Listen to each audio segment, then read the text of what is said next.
Hello. আশা করি সবাই ভালো আছেন। আমি আজকে একটা বিষয় নিয়ে কথা বলতে চাই।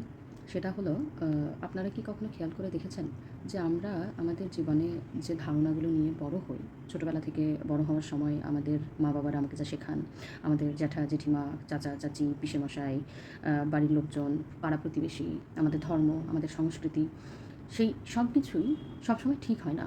সেই সব কিছুতে প্রচুর ভুল ভ্রান্তি থাকে, প্রচুর বায়াস থাকে, প্রেজুডিস থাকে। এবং এই বায়াসগুলি আমাদের মনের এত গভীরে গেঁথে থাকে যে আমাদের মনে হয় যে আমরা নির্মিতই হয়েছি, মানে আমাদের নির্মাণের সাথে এই বায়াসগুলির একটা বিশাল যোগ আছে। এবং যখনই তারপরে কোনো ব্যক্তি, কোনো প্রফেসর হতে পারে, কোনো টিচার হতে পারে, কোনো বন্ধু হতে পারে, বা কোনো বই হতে পারে, আর্টিকেল হতে পারে, ফিল্ম হতে পারে, তারা যখন এই বায়াসটার আগেনস্টে কোনো কথা বলে, এই বায়াসটাকে প্রশ্নের মুখে ফেলার মতো কোনো কথা বলে, তখন আমাদের মধ্যে অদ্ভুত একটা ডিসকমফর্ট সৃষ্টি হয়। এবং মনে রাখবেন, এই ডিসকমফর্টটি খুব জরুরি একটি ডিসকমফর্ট, যেটি প্রত্যেকটি মানুষের ফিল করা প্রয়োজন। বিকজ তা না হলে আমাদের কোনো গ্রোথ হবে না। আমরা যে ভাবনা চিন্তাগুলো ছোটোবেলা থেকে শুনে আসছি, যে ভাবনাগুলো নিয়ে আমার নির্দিষ্ট caste location, gender location, religious location থেকে ঠিক মনে করে বড় হচ্ছি, সেই ভাবনাগুলি যদি আমি অন্যের ভাবনা শুনে ঝালিয়ে নিতে না পারি, প্রশ্নের কোষ্ঠী পাথরে বিচার করে আমি আনকমফোর্টেবল হওয়া সত্ত্বেও যদি বিশ্লেষণ করতে না পারি, তাহলে আমি কোনো দিনই গ্রো করব না মানুষ হিসেবে। আমি সেই পক্ষপাত দুষ্ট একটি মানুষই থেকে যাব। এবং একটা নির্দিষ্ট সম্প্রদায় থেকে যদি আমি বিলং করি, তাহলে ইনিয়ে বিনিয়ে পরোক্ষভাবে প্রত্যক্ষভাবে অনেক সময় আমার মধ্যে এমন কিছু শিক্ষা চলেই আসে যেখানে মনে হয় যেন যে আমার সম্প্রদায়টাই বেস্ট এবং বাকি সম্প্রদায়ের মানুষ ভুল, বা তারা তাদের জীবনযাপন সঠিক নয়। ঠিক সেরকম অন্য সম্প্রদায়ও সেই রকমভাবে বড় হয়। তারা মনে করে যে আমরা যেভাবে ভাবি, যেভাবে বড় হই, আমাদের যা কালচার, সেগুলোই বেস্ট, বাকি অন্য সম্প্রদায়রা ঠিক নয়। এবার এই রকমভাবে সম্প্রদায় বলুন, ভাষা বলুন, সংস্কৃতি বলুন, জীবনযাপন বলুন, সব কিছুতেই একটা class, caste, gender, language, nationality, এই সবগুলির জায়গা থেকেই যদি আমরা দেখি যে আমরা যখন বড় হচ্ছিলাম, তখন আমরা যে caste, class, gender, religion, nationality থেকে বিলং করি, সেইটাই বেস্ট এবং বাকিগুলি অতখানি ভালো নয়, বাকিগুলির মধ্যে অনেক ফল্ট আছে বলেই কিন্তু আমাদেরকে বড় করা হয়েছে। সে আমরা মুসলিম হই, হিন্দু হই, জৈন, খ্রিশ্চান, যাই আমরা হই না কেন। এবার প্রশ্ন হলো যে, আচ্ছা, একটা উদাহরণ দিয়ে দিই। ধরুন ধরুন বলা হচ্ছে আমি যদি নারী হই, তাহলে আমাকে এমনভাবে বড় করা হচ্ছে যে মনে হচ্ছে যেন যে আমি ঠিক ততখানি স্বাধীনতার অধিকারিণী নই যতখানি একজন পুরুষ দেহের মানুষ। কীরকম? আমাকে রাত্রি 8টার পরই কোথাও যেতে দেওয়া হতো না, কারণ বলা হতো যে তুই রেপড হয়ে যাবি। একটা পুরুষকে সেটা বলা হবে না। পুরুষ সে ছিনতাই হবে তার, কিন্তু সে রেপড হবে না, বা হয়তো হলেও হতে পারে, কিন্তু কালে ভদ্রে খুব বেশি। আমরা রোজ প্রতি 20 মিনিটে একটি পুরুষ রেপড হচ্ছেন সেটা তো শুনি না, কিন্তু নারীরা প্রতি 20 মিনিটে বর্তমানে ভারতবর্ষে মলেস্টেড হচ্ছেন, আমরা সেটা জানি। তাহলে এই যে এই লিঙ্গের দিক থেকে এই শিক্ষাটা দিয়ে আমাকে বড় করা হলো। বা ধরুন কাস্টের দিক থেকে একটা শিক্ষার কথা বলা যাক।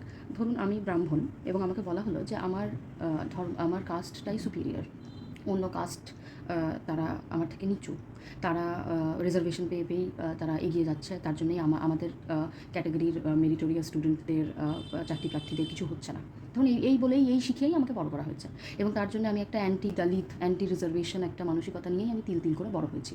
আমি কোনো দিন মানে কাস্টেইজম বা আজকে বর্ণবিদ্বেষ, জাতিবিদ্বেষ, এগুলি একটা সমাজকে কীভাবে খেয়ে ফেলে, পচিয়ে ফেলে, সেগুলো নিয়ে কোনো পড়াশুনো করিনি। কেন ঐতিহাসিক, রাজনৈতিক, সামাজিক প্রেক্ষাপটে দাঁড়িয়ে একজন দলিত মানুষের জন্য রিজার্ভেশন দরকার, একজন পিছিয়ে পড়া জাতির মানুষের জন্য রিজার্ভেশন দরকার, একজন পিছিয়ে পড়া সম্প্রদায়ের মানুষের জন্য রিজার্ভেশন দরকার, তাতে আমি বেশি সেটা বুঝতে চাইছি না। বুঝলেও আমার মনে হচ্ছে আমার হক ওরা ছিনিয়ে নিচ্ছে। কেন? কারণ এতদিন তো ওটা ছিল না। হঠাৎ করে রিজার্ভেশনে এই মাঝি, ভাঙ্গি, মণ্ডল, মুর্মু, খাতুন, শেখ, এরা এইভাবে কী করে এগিয়ে যাচ্ছে? এরা তো বেশি শিক্ষিত নয়, এরা তো বেশি আমার মতো নম্বর পায়নি। আচ্ছা, আমি নম্বরটা কীভাবে পেয়েছি? আমি যদি একজন কলকাতায় অবস্থিত আপার ক্লাস পরিবারের ছেলে বা মেয়ে হই, তাহলে আমার যে পরিমাণ টিউশন ছিল, আমাকে পরিবারে যতজন শিক্ষিত মানুষ আমার পেছনে তাদের শ্রম, তাদের টাকা, টিউশন টিচার ঢেলেছিলেন, যে ইনভেস্টমেন্ট করেছিলেন, তার জন্য আমি আজকে যে পরিমাণ নাম্বার পেয়েছি। আর পুরুলিয়া বা বাঁকুড়া বা মুর্শিদাবাদের প্রত্যন্ত এলাকায় গরু চড়িয়ে আসার পর, সারাদিন মাঠে কাজ করার পর, ধান ঝরিয়ে আসার পর যখন একটি মেয়ে বা ছেলে পড়াশোনা করতো লণ্ঠনের আলোয়, সে আমার থেকে অনেক কম নম্বর পেয়েও সে আজকে দেখা গেল যে হয়তো আমার সাথেই আমি যে জায়গাতে আছি সেখানেই আছে, বা আমার থেকেও একটু বেশি বড় জায়গায় চলে গেছে, তাতে আমার গা জ্বলে যাচ্ছে। আমার এই গায়ের জ্বলনটা আমার কাছে সত্যি, কিন্তু এই গায়ের জ্বলনের পেছনে দীর্ঘ কয়েক প্রজন্ম ধরে যে এই যে মানুষটি আজকে এত কষ্ট করে খেটে খুঁটে আমার থেকে একটু কম নম্বর পেয়েও এখানে এসেছে, সেইটাকে জিনিসটাকে আমি সহ্য করতে পারছি না, আমার সমবেদনা আমি তৈরি করতে পারছি না। এবং এই যে আমি সমবেদনা তৈরি করতে পারছি না, সেটা আমাকে ছোটো থেকে শেখানো হয়েছে বলেই আমি পারিনি, বা আমার মধ্যে ওই মানবিকতা, মানবিক মন, অ্যানালিটিক্যাল মন, ফ্যাকচুয়াল মন আমার তৈরি হয়নি। আমার কাস্ট প্রিভিলেজ বা এন্টাইটেলমেন্ট আমাকে এতই অন্ধ করেছে যে রিজার্ভেশনকে আমি জাস্টিস মনে করি না, আমি সেটাকে আমার অধিকারের ওপর একটা বঞ্চনা মনে করি। এবার এই যেটা বললাম যে জেন্ডারের দিক থেকে ওটা, বা কাস্টের দিক থেকে এটা, বা রিলিজিয়নের দিক থেকেও দেখা যেতে পারে কোনো একটা রিলিজিয়নের মানুষ, আমি ধরা গেল আমি মুসলিম সম্প্রদায়ের মানুষ, আমাকে ছোটো থেকেই এইটা বলা হয়েছে যে ইসলাম ইজ দ্য বেস্ট রিলিজিয়ন, বাকি রিলিজিয়ন অত বেস্ট নয়, বাকি রিলিজিয়নে অনেক ভুল আছে। ধরুন সেইটা শিখেই আমি বড় হয়েছি এবং মনে প্রাণে ধরুন আমি সেটাই বিশ্বাস করি। এবার আমার প্রশ্ন হলো, এই যে কাস্ট, রিলিজিয়ন, লিঙ্গ বা জেন্ডার এবং আরও আইডেন্টিটির আরও অনেক স্তর নিয়ে আমি এখনও এই রিলটাতে আরও কথা অ্যাড করতে পারি, কিন্তু সময়ের অভাবে আমি সেটা করবো না। আপাতত এই 3টি উদাহরণই দিলাম যে এই যে এই দিকগুলো থেকে আমার জেন্ডার আইডেন্টিটি, আমার রিলিজিয়াস আইডেন্টিটি, আমার কাস্ট আইডেন্টিটি, এইগুলোকে নিয়ে আমার মধ্যে যে প্রেজুডিস বা বায়াস তৈরি করা হয়েছে ছোটোবেলা থেকে, এবং সেটা থেকে আমি এত বড় একটা ধামরা মানুষ হয়ে যাওয়ার পরও সেইটা থেকে আমি বেরোতে পারিনি এবং আমার চিন্তা বায়াসড থেকেই গেছে। কিন্তু আমি মনে করি যে আমার সেই চিন্তাটা আমার জায়গাতে সঠিক, এবং তাই জন্যে সেই চিন্তা নিয়ে কেউ ক্রিটিক করলে বা সেই চিন্তা নিয়ে সেই চিন্তাটা কেন ভুল ফ্যাকচুয়ালি আমাকে স্ট্যাটিস্টিক্স দেখালে আমি এতটাই জ্বলে যেতে পারি যে আমি সারাক্ষণ বলে যাই যে প্রত্যেকটি চিন্তাই নিজের নিজের জায়গায় ঠিক। মানে এই কথাটি ইদানিং আমি প্রায় শুনছি, অনেকেই বলছে, ট্রামে, বাসে, বিভিন্ন জায়গাতে বসে থাকছি, পাশে মানুষেরা বলছে যে নিজের মতামত আর অন্যের মতামত, সব মতামতগুলোই সমান পরিমাণে সঠিক, সবাইকে সমান সম্মান দিতে হবে। সত্যি কি তাই? তাহলে আমাকে যে ইসলাম ইজ দ্য বেস্ট রিলিজিয়ন বলে বড় করেছিল, বা কোনো একজন আপার কাস্ট মানুষকে যে বলেছিল যে দলিতরা এসে আমাদের চাকরি লুঠে নিয়ে পালাচ্ছে, বা কোনো একটা নারীকে শিখিয়েছিল যে পুরুষের থেকে তুমি কম যোগ্য, তোমার অনেক বেশি বুঝে সমঝে চলতে হবে, তাই জন্য তোমার উপর অনেক বেশি আমরা নিয়ম লাগু করব, এগুলো তাহলে তো সঠিক, তাই না? তাহলে তো একদিন শেখানো হতো সতীদাহ ঠিক, একদিন শেখানো হতো বাল্যবিবাহ ঠিক, একদিন শেখানো হতো যে নারীরা ঘরের কোনাতেই বসে থাকবে, সেটাও ঠিক। কারণ এগুলো তো সংসার থেকেই আমরা শিখেছি। এটার জন্য তো রিলিজিয়াস জাস্টিফিকেশনও অনেক সময়, কালচারাল জাস্টিফিকেশনও অনেক সময় ছিল। কিন্তু এই সঠিক, এই ঠিকগুলোকে আমরা প্রশ্ন করেছি অন্য আরও অনেক জোরালো, ফ্যাকচুয়াল, সেন্সিটিভ, এথিক্যাল ওপিনিয়ন বা মতামত দিয়ে, এবং সেই মতামতগুলোর প্রশ্ন বানে জর্জরিত হয়ে এই ঠিকগুলো যে কতখানি ভুল সেগুলো এক্সপোজড হয়েছে বলেই আজকে আমরা আধুনিক সভ্য মানুষে পরিণত হয়েছি। তো এত কথা বলার মাধ্যমে আমি কি বলতে চাচ্ছি? আমি বলতে চাচ্ছি এই যে ইদানিং আমি প্রায় শুনি যে সব চিন্তা, সব ভাবনা সবই ঠিক, সবার মত প্রকাশের অধিকার আছে এবং সব ভাবনাগুলোকে যেতে দাও, যেরকম আছে তুমি তোমার কথা বলো, আমি আমার কথা বলি, থাক। তার মানে আমি নারী দিবসে পুরুষ অধিকার কর্মীর মতো পুরুষরা, নারী পুরুষ সবাই এক, এখন আর বেশি পেট্রিয়ার্কি নেই, এই কথা বলে আমি এগিয়ে চলে যেতে পারি।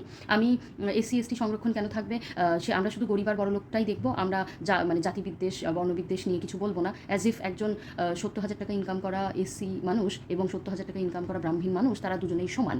যদি সমান হয় তাহলে পাত্রপাত্রীর কলমে কেন এসসি এসটিও অ্যাপ্লাই করিবেন না বলে, সেটার কোনো উত্তর তাদের কাছে নেই। কিন্তু তারা বলে যে এইসব ওপিনিয়নগুলোই ঠিক, তো ঠিক ওপিনিয়নগুলো মাইক নিয়ে আমরা চিচিয়ে বলবো, সেইগুলোকে সহ্য করতে হবে।